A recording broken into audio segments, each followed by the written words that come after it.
Style icon Shruti Haasan చేతుల మీదుగా శుభప్రదం షాపింగ్ మాల్ జూలై 3 నల్గొండలలో గ్రాండ్ ఓపెనింగ్. వాగర్థ వివసంపృక్తౌ వాగర్థ ప్రతిపత్తయే జగతః పితరౌ వందే పార్వతీ పరమేశ్వరౌ. ఆదిత్యాయ చ సోమాయ మంగళాయ బుధాయ చ గురుశుక్ర శనిభ్యశ్చ రాహవే కేతవే నమః. శృంగేరి జగద్గురు పీఠాధిపతులకి కంచి పీఠాధిపతులకి నమస్కారములు తెలియజేసుకుంటూ కార్యక్రమాన్ని ప్రారంభిద్దాం. వీక్షించేటువంటి ఐడ్రీమ్ ప్రేక్షకులకి ఈ యొక్క పరాభవనామ సంవత్సరంలో ఈ జూలై 5వ తారీఖు నుంచి 15వ తారీఖు వరకు 12 రాశులలో జన్మించినటువంటి వారికి ఏ విధంగా ఉండబోతుంది క్లుప్తంగా తెలియచేసుకునే ప్రయత్నం చేద్దాం. ముఖ్యంగా ఎన్నో అద్భుతాలతో కూడుకున్నటువంటి ఒక గొప్ప విషయాన్ని మీకోసమే తెలియచేస్తున్నాను. ఎందుకంటే ఇప్పుడున్నటువంటి అవకాశం మిస్ చేసుకున్నామా, మళ్ళీ 2053లో అటువంటి రోజు మనకు దొరుకుతుంది. ఆ 2053లో మిస్ చేసుకుంటే 2070లో మనకు దొరుకుతుంది. కాబట్టి వీక్షించేటువంటి ప్రేక్షకుల్లో ఈ 2053 వరకు ఎంతమంది మనం వచ్చే రోజున చూడగలుగుతాం, 2070లో వచ్చే రోజున చూడగలుగుతాం. కాబట్టి ఈ 2026 సంవత్సరంలో ఈ నెలలోనే జూలై మంత్లోనే ఒక అద్భుతమైనటువంటి సమస్త దోషాలని తొలగించి జాతకరీత్యా అపారమైనటువంటి శివానుగ్రహాన్ని ప్రసాదించే ఒక గొప్ప రోజు గురించి ఇందులో తెలియచేసుకుందాం. ఇక ఆలస్యం చేయకుండా రాశి ఫలాల్లోకి వెళ్ళిపోదామా. జూలై 5వ తారీఖు నుంచి 15వ తారీఖు వరకు కర్కాటక రాశిలో జన్మించినటువంటి వారికి ఏ విధంగా ఉండబోతుందో తెలుసుకునే ప్రయత్నం చేద్దాం. ప్రధానంగా ఈ యొక్క కర్కాటక రాశిలో జన్మించినటువంటి వారికి రాశిలోనే గురు సంచార ప్రభావం.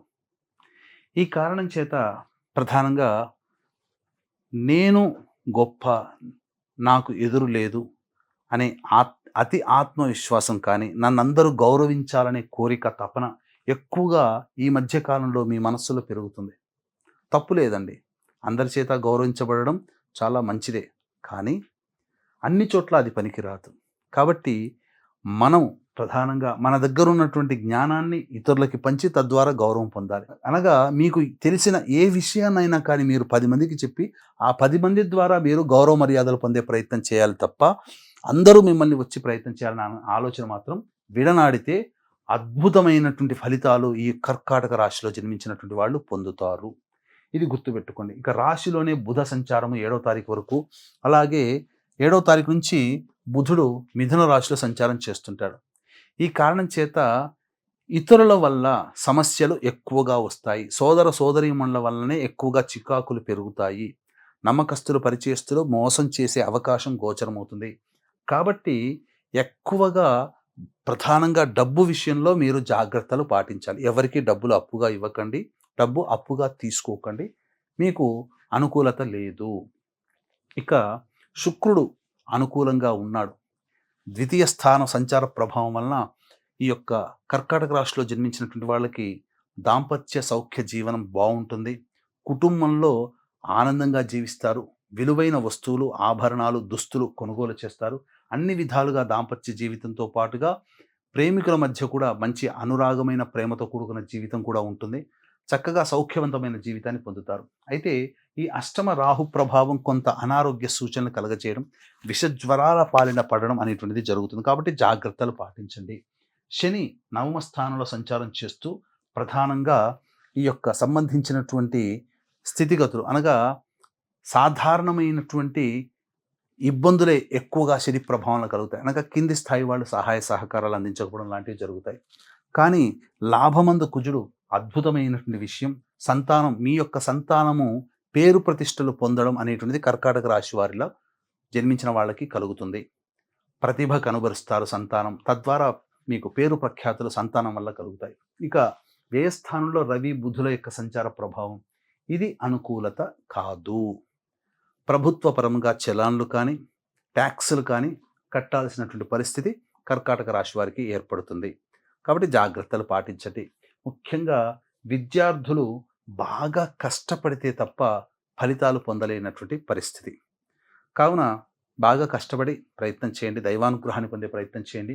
అలాగే వృత్తి, ఉద్యోగ, వ్యాపార రంగంలో ఉన్నటువంటి వాళ్ళు పెట్టుబడులు పెట్టకుండా ఉన్న వాటిలోనే కంటిన్యూ చేయండి. ఉద్యోగస్తులు మరీ చెబుతున్నానండి, ఒక 2, 3 నెలల వరకు కూడా గ్రహాలు అనుకూలంగా లేవు. కాబట్టి కొత్త ఉద్యోగంలో ప్రయత్నాల కంటే ఉన్న ఉద్యోగంలో సర్దుబాటు చేసుకొని ముందడుగు వేసే ప్రయత్నం చేయండి. నిరుద్యోగస్తులు ఏదైనా మంచి అవకాశం రాగానే ఏ అవకాశం వచ్చినా వినియోగించుకోండి తప్ప నా స్థాయికి తగ్గింది రాలేదు అని బాధపడకండి. ఇక ముఖ్యంగా ఒక అద్భుతమైన విషయం తెలియచేస్తానని అన్నాను కదా! అదే జూలై 13వ తారీఖు రోజున ఏర్పడేటువంటి ఒక గొప్ప యోగం.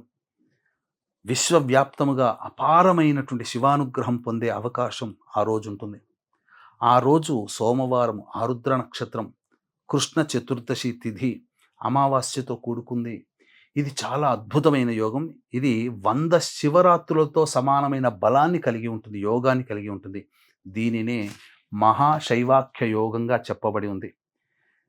ఇది మిస్ చేసుకున్నామా 2053 సంవత్సరంలో, అది మిస్ చేసుకున్నామా 2070 సంవత్సరంలో మాత్రమే ఈ యోగాన్ని మళ్ళీ చూస్తాం. ఎంతమంది చూస్తామో లేదో తెలియదు. కానీ అంది వచ్చినటువంటి ఈ రోజున మాత్రం ఎవ్వరూ మిస్ చేసుకోకండి. దగ్గరలో ఉన్నటువంటి శివాలయంలో అర్చనాభిషేకాదులు జరిపించుకోండి.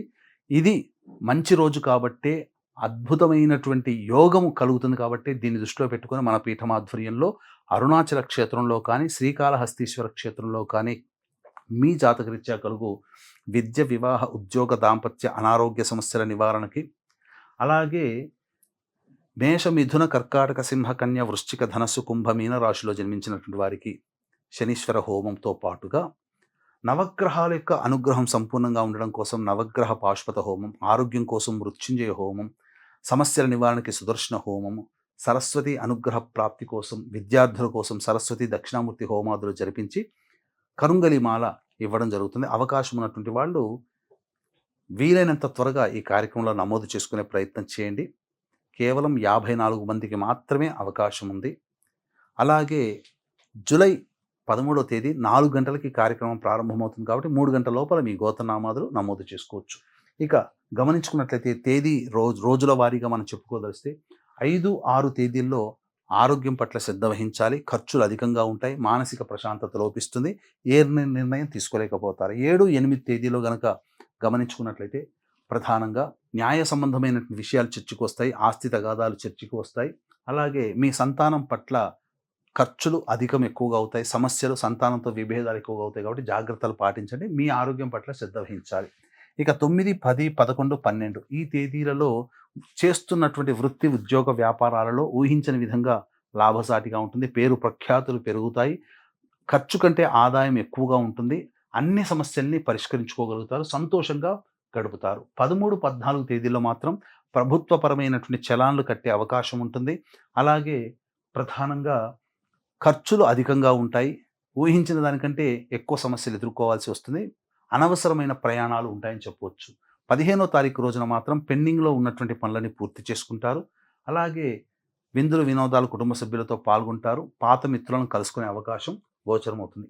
తర్వాత ఈ యొక్క కర్కాటక రాశిలో జన్మించినటువంటి వాళ్ళు అవకాశం కుదిరినప్పుడల్లా కూడా శివారాధన చేసుకునే ప్రయత్నం చేయండి. అలాగే సర్వదేవకృత లక్ష్మీ స్తోత్ర పారాయణము, ఈ యొక్క సంబంధించినటువంటి రాహుకేతుల ప్రభావం కాబట్టి కాలభైరవాష్టక పారాయణం రోజుకి 3 సార్లు జపించే ప్రయత్నం చేయండి, అన్ని విధాలుగా బాగుంటుంది. అలాగే 13వ తారీఖు రోజున మాత్రం దగ్గరలోని శివాలయంలో అభిషేకము, అర్చన జరిపించుకోవడం మర్చిపోకండి. అవకాశం ఉంటే మీరు మన పీఠం ఆధ్వర్యంలో అరుణాచలంలో లేదా శ్రీకాళహస్తిలో జరిగే కార్యక్రమంలో నమోదు చేసుకునే ప్రయత్నం చేయండి. సర్వం శ్రీ ఉమామహేశ్వర పరబ్రహ్మార్పణమస్తు.